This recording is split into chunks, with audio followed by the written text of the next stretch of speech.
What is up, fans? It's yours truly, Mickey G, and we're back, baby.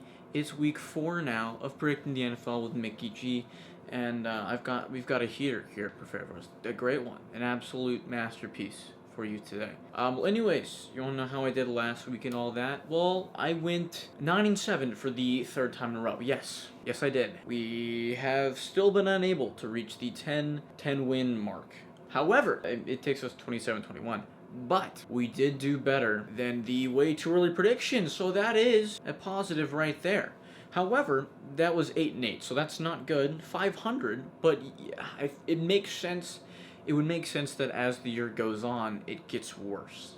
We got the game of the weekend correct. First time we've done that. The Ravens did not come out and play. And the Crapfest we got wrong because it was a tie. Nobody wins in a tie, so it's chalked up there as a loss. And then, well, it's the upset, so we get like one of those right the whole year. Not too surprised about that one. But come on! How many leads are the Falcons gonna blow before it just gets old? Have a lead, grab it, and hold on. Speaking of almost blown leads, the Bills almost blew a 28-3 lead, which was pretty funny. But let's move into the predictions, okay? First, we have the greatest possible Thursday night matchup of all time. The crap fest of the week. We have the Broncos at the Jets. And the Jets aren't winning. And there's the possibility of the boat appearing on the field for the Denver Broncos. So, I mean, here's the thing. If he's on the sideline, if he has an ounce of a chance getting in that game, they can't lose. They can't lose. The Broncos are getting this one in the crap fest. Next is the Jaguars at the Bengals. Now, the Jaguars let me down last week. They let down a lot of people last week, actually. Everybody picked them to win that. And they did the opposite. The defense looked absolutely horrendous. The offense, yes, it had some positive areas, but was not as good as it had been. Apparently, DJ Chark is what holds the offense together. James Robinson, though, had a fantastic game. 30 points. But here's the thing. I know the Jaguars are very good at closing out places. They won the final game in Three Rivers. They beat Dan Marino in his final game. They won the final game in the Oakland Coliseum. I don't know how good they are at starting things, but they did not allow Phillip Rivers to win his first game as an Indianapolis Colt. So the question remains, will they give Joe Burrow his first victory? I thought it was going to be last week, and I thought it was going to be the week before that, but no. Will it be this week? I'm going to say no. Here's the thing. They just got rid of Timmy Jernigan, okay? They released him. They said adios. They picked up a guy from the practice squad. No, not the practice squad, but he was another undrafted free agent. Who is an undrafted free agent rookie, mind you, that is just blowing it up for the Jaguars right now. That's right, James Robinson. I'm thinking here. They switched that up there. Throw some more attacking the quarterback and blitzes, please, for the love of goodness. And I think the Jaguars got this one. The offensive line for the Bengals is trash. Please go do that. But I'm spending too much time on one game. Let's move on. Jaguars getting down. But next is the Steelers at Titans. This game has been postponed to either Monday or Tuesday. I don't know yet. Because Titans, of course it's the Titans. They had some coronavirus issues. But the game has been postponed. They'll still be this week, but either Monday, possibly a Tuesday game. But imagine if it was Tuesday. Imagine all the days we'd have football. It doesn't really matter. I'm going with the Steelers here. Both teams here are 3-0. I'm riding on the Steelers defense right here. I think they can stop Derrick Henry. They stopped Saquon. If the Jaguars can stop Derrick Henry for the most part, I feel like they can do the same. Granted, that's not how they've won their games. It's been the passing game. Minka Fitzpatrick, he's going to be back there. He's going to make plays. That's my expert opinion. Also because, screw the Titans. They don't get a win. Next is our game of the week. Patriots at the Chiefs. The Patriots have Bill Belichick, and he's coaching against Andy Reid and the Chiefs. I think Bill's going to put together a solid game plan here. I don't know if it'll be enough to win. I'm taking the Chiefs here in this one. Smart take here. We got to think about these things. But I'm very excited for this matchup. There's other games that I was considering, but I thought that the Bill Belichick versus the reigning Super Bowl champions was a good game of the week. It's probably the game I'm most interested in, except for maybe our next one. Our upset of the week, the Bills at the Raiders. The Raiders took their first loss last week to the Patriots. Bills almost took their first loss last week to the Rams. They almost blew a 28-3 lead. Here's the thing. The opponents that the Bills have faced have not been the highest. Rams, they're doing pretty well for themselves. I will not dox them here. But the previous two teams are the Jets and the Dolphins. When faced with a formidable opponent in the Rams, it was close. It's down to the wire. Wasn't for a iffy call there, Bills might lose that game. So here they are up against a Raiders team that surprised a lot of people. They're going to have to go out there, going to have to make plays, but I'm taking the Raiders here in my upset of the week, which means I'm going to get this one wrong, and the Bills are going to win again. But anyways, next is the AFC NFC games. We got to move a little quicker here. I feel like I'm being slow. Colts at the Bears. I've been picking the Bears to lose since week 1. Might as well pick them to win. Nick Foles brought them to a comeback last week against the Falcons. Here's the thing. Will he be able to do the same when he starts out the game as when he comes in to support? It might be too early in the season to put Nick Foles in. You got to have him in the back half of the season to have him, finish the road instead of jump-start it. It's not usually his thing. Interesting choice, though, considering that they were 2-1 that I benched Trubisky. I don't know. The point of the story is Bears are winning this one, which probably means that they won't because this is how things work. Next is the Chargers at the Buccaneers. Chargers let me down last week. They really did. Maybe Panthers are better than I thought they were. I don't know.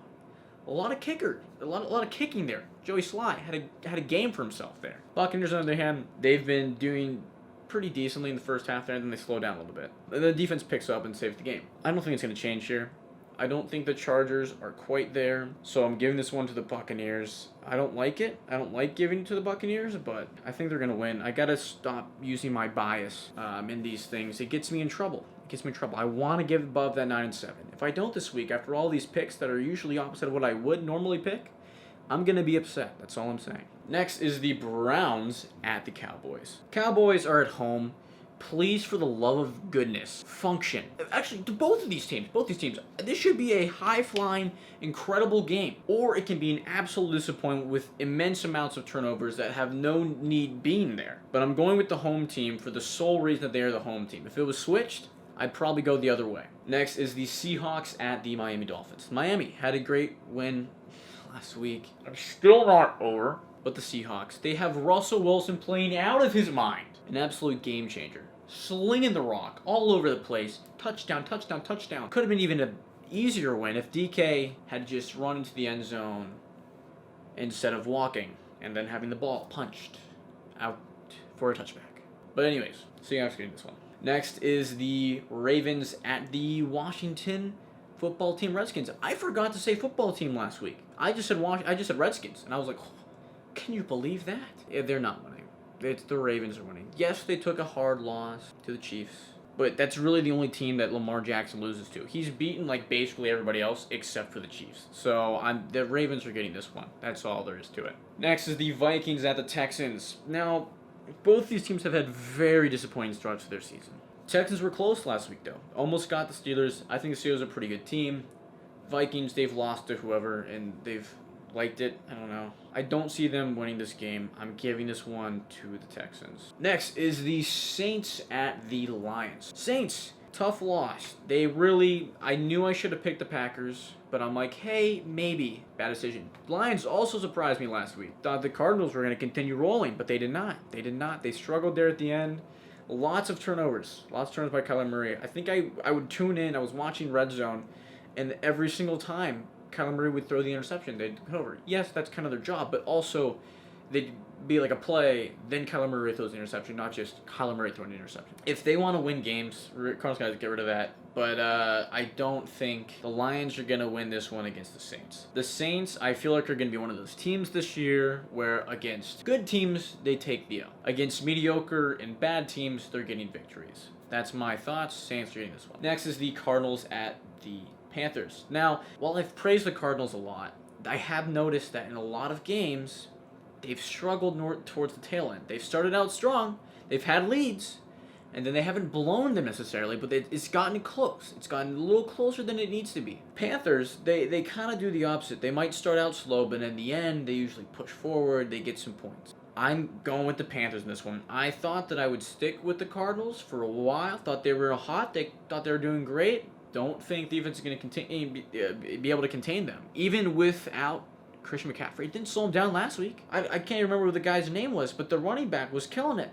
And then plus you got Robbie Anderson and DJ Moore I mean, Teddy's been slinging the ball all over the place. I mean, he's not going to stop now. Next is the Giants at the Rams. Giants, they're bad. Rams, they almost beat the Bills. Ooh, I was excited for that one. Giants are bad. Rams getting this one. I don't need to dwell on this any longer than I need to. Next is the Eagles at the 49ers. The 49ers have a great beginning schedule. If they had played any other teams besides ones they have, besides the Cardinals, obviously, because they lost to them, they would have a struggling record right now. They have lost one game, week 1, because the teams they've played afterwards have been terrible. Absolutely terrible. I think that continues here. The Eagles have been an extremely disappointing team this year, and I do not see that changing anytime soon. 49ers are on top here. Also, George Kittle practice. He might be playing this week. That's a big boost for him. And finally, we have the Falcons at the Packers. Be ready for a lot of fantasy points on both sides here. Be ready for a possible blown lead from the Falcons. I don't think it'll be too big of a lead. I don't think they're going to get that much ahead of the Packers here. Packers have been pretty solid, especially when they're breaking a Lions lead. But yeah, Packers are getting this one. They're looking very good. I'm upset about it. I'm a bit upset about it. And that is all. I feel like I might have pushed myself very fast in this one. That's all for this week. Make sure to smash like, subscribe, watch some Seinfeld. Anyways, thanks for watching. And as always, adios.